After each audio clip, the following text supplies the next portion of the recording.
Sumainyo ang Panginoon, at sumainyo rin. ang mabuting balita ng Panginoon ayon kay San Lucas. Papuri sa iyo, Panginoon.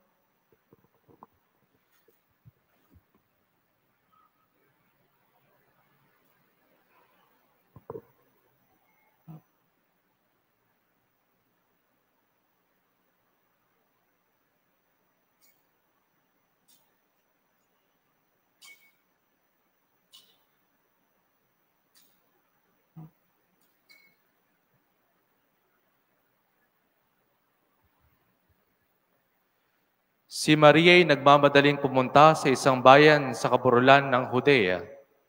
Pagdating sa bahay ni Zacarias, binati niya si Elizabeth.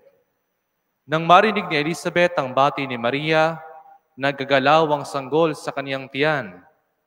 Napuspos ng Espiritu Santo sa Elizabeth at buong galak na sinabi, "Bukod kang pinagpala sa babaeng lahat, at pinagpala naman ng iyong dinadalang anak. Sino ako upang dalawin ng ina ng aking Panginoon? Sapagkat pagkarinig ko ng iyong bati, ay nagagalaw sa tuwa ang sanggol sa aking tiyan. Mapalad ka, sapagkat nanali kang matutupad ang ipinasabi sa iyo ng Panginoon."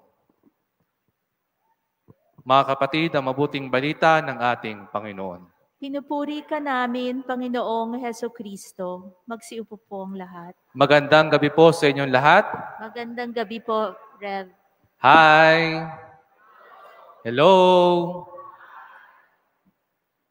Kapag bumuhos po ang biyaya mula sa Panginoon, alam niyo po, dalawang bagay lang ang magagawa natin. Ang una ay magpasalamat sa Kanya, at ang ikalawa ay ibahagi sa ating kapwa ang ating kaligayahan. At kung babalikan po natin ang ating narinig na ebanghelyo ngayong araw, ika-6 na araw ng Misa de Gallo, ay makikita po natin ang tagpo kung saan naranasan ni Maria ang magpasalamat, naranasan ni Maria ang ibalita ang kanyang katuwaan.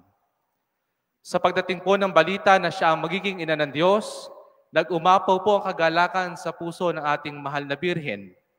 Kaya dali-dali, nagpunta siya sa kanyang pinsang si Elizabeth upang ibahagi ang kanyang kaligayahan. At alam niyo po ba kung gaano kalayo ang binagtas ni Maria mula Nazareth, Galilea, papuntang Judea? Sino po ang nakakaalam? Taas ang kamay.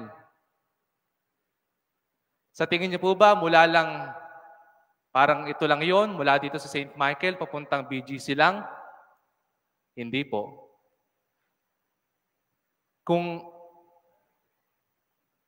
alam niyo po, 140 kilometers po ang ginawang paglalakbay ng mahal na Birhen mula Nazareth papuntang Judea.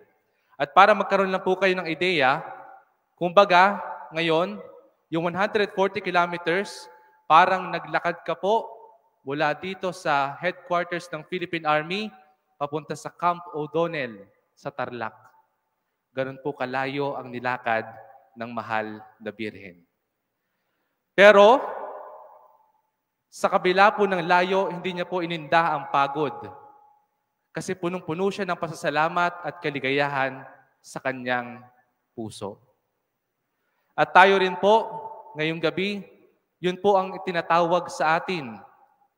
Yung magkaroon tayo, katulad ng mahal na Birhen, ng isang pusong mapagpasalamat, ng isang pusong masiyahin. Bakit po? Kasi hindi naman nagkukulang ang Diyos sa mga grasyang ibinibigay niya sa atin. Either sobra-sobra lang po yan, ang mga biyaya, o sakto lang. Pero kahit na kailanman, hindi po magkukulang, hindi po nawawalan. Kaya po kalabit po ang inyong mga katabi at pakisabi, ngayong Pasko, ang puso mo ang patabain mo.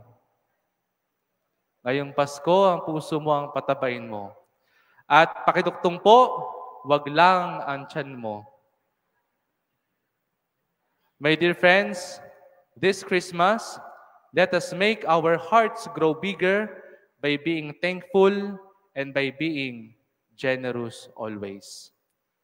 At alam niyo po, nung dumating po si Maria sa bahay ni Elizabeth at Zacarias, hindi lang po basta siya pumunta lang doon at pagkatapos wala nang ginawa.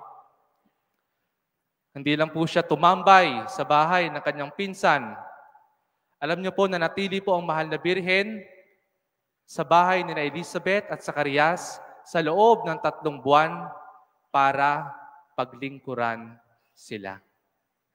Kaya kapag bumuhos po pala ang biyaya mula sa Diyos, hindi lang pala magbubunsod sa iyo yun para magpasalamat sa Kanya. Hindi lang po magbubunsod para i-share mo ang kaligayahan mo sa iba, pero tuturuan ka rin nun kung paano maglingkod sa kapwa. Kaya po sa ating ika-6 na simbang gabi, mga kapatid, lagi po natin sanang tandaan, we are gifted by God. At dahil hindi tayo nawawalan, hindi naman tayo nagkukulang, kaya dapat matutunan din po natin na laging una, magpasalamat sa Diyos. Pangalawa, magbahagi ng ating kaligayahan sa iba. At pangatlo, matutong maglingkod. Katulad ng ginawa po ng ating mahal na ina. Amen.